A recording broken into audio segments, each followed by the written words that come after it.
যে দুঃখজনক এবং যে বেদনাদায়ক হৃদয় বিদারক যে ঘটনা ঘটেছে ঢাকার একটা ঘটনা রেশ কাটতে না কাটতে আবার চট্টগ্রামের এই যে বাকলিয়ায় যে ঘটনা সেটা কালকে গোড়া বাকলিয়া একটা নৈরাজ্যকর পরিস্থিতি সৃষ্টি হয়েছিল। আপনারা জানেন সেই ঘটনায় আমাদের দুইজন সাংবাদিক বন্ধু আহত হয়েছিলেন, ওনাদেরকেও দেখলাম।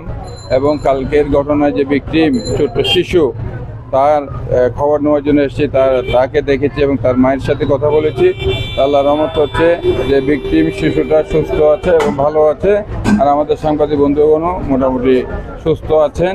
তো গতকালকে যেভাবে ঘটনার সৃষ্টি হয়েছিল, এখানে আরও বড় কোনো দুর্ঘটনা ঘটতে পারত এবং একটা ঘটনাকে কেন্দ্র করে যেভাবে কিছু সুযোগ সন্ধানী গোষ্ঠী এখানে ঢুকে পরিস্থিতি একটা ঘোলাটে পরিস্থিতি সৃষ্টি করতে চেয়েছিল, এটা একটা স্বাভাবিক যে পরিস্থিতির বিরুদ্ধে একটা অরাজকতা সৃষ্টি করতে চেয়েছিল। সেখানে সাধারণ জনগণ এবং প্রশাসনের সঠিক পদক্ষেপের কারণে সেটা থেকে আমরা বেঁচে গেছি এবং সুন্দরভাবে মোটামুটি ঘটনা সমাপ্ত হয়েছে। আমরা আশা করব সবার কাছে আমাদের অনুরোধ থাকবে, কেউ দয়া করে আইনকে নিজের হাতে তুলে নেওয়ার চেষ্টা করবেন না।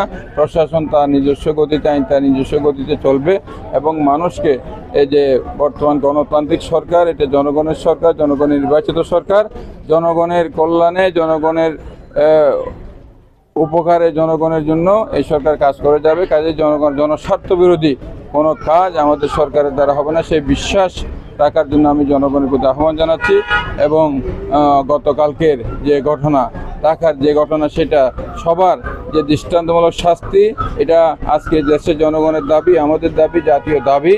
এই ধর্ষক এবং লম্পট যারা বিকৃত মানসিকতার যে মানবরূপী যে পশু, তাদেরকে যথাযথ বিচারের মাধ্যমে তাদের শাস্তি নিশ্চিত করে আগামী যাতে আমাদের শিশুরা, আমাদের মেয়েরা, আমাদের সমাজ যাতে নিরাপদ থাকে সেই ব্যবস্থা করা আজকে সরকারের দায়িত্ব এবং আমরা বিশ্বাস সরকার সেটা করবে। জনগণকে একটু ধৈর্য ধরার জন্য আহ্বান জানাচ্ছি। সরকার তো জনগণের সরকার, জনগণের নির্বাচিত সরকার, সরকার আইনের শাসনে বিশ্বাসী এবং সরকার এবং প্রশাসন, আমরা মনে করি যে অপরাধী এটা আইনের আওতায়, অপরাধীকে আসতে হবে এবং যথাযথ বিচারিক প্রক্রিয়ার মাধ্যমে তাদের শাস্তি নিশ্চিত করতে হবে।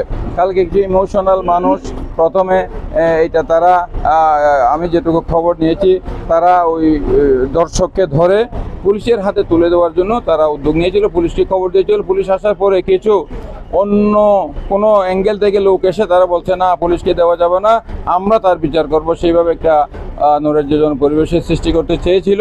তারপরও মোটামুটিভাবে প্রশাসনের সঠিক পদক্ষেপ এবং সাধারণ জনগণের কারণে তাদের সেই অপচেষ্টা নস্যাৎ হয়েছে, সুন্দরভাবে মোটামুটি শেষ হয়েছে। আর সবচেয়ে বড় কথা হচ্ছে যে ভিকটিম যে শিশু, সে নিরাপদ আছে, সে সুস্থ আছে, এটাই আমাদের জন্য বড় সান্ত্বনা। আর আমাদের যে দুজন সাংবাদিক বন্ধু হতেন তারাও ভালো আছেন। এটা আমাদের মোটামুটি বড় যে আরও অনেক বড় ঘটনা ঘটতে পারতো, দুর্ঘটনা ঘটতে পারতো, এটাকে কেন্দ্র করে সেটা থেকে আল্লাহ আমাদের বাঁচিয়েছেন।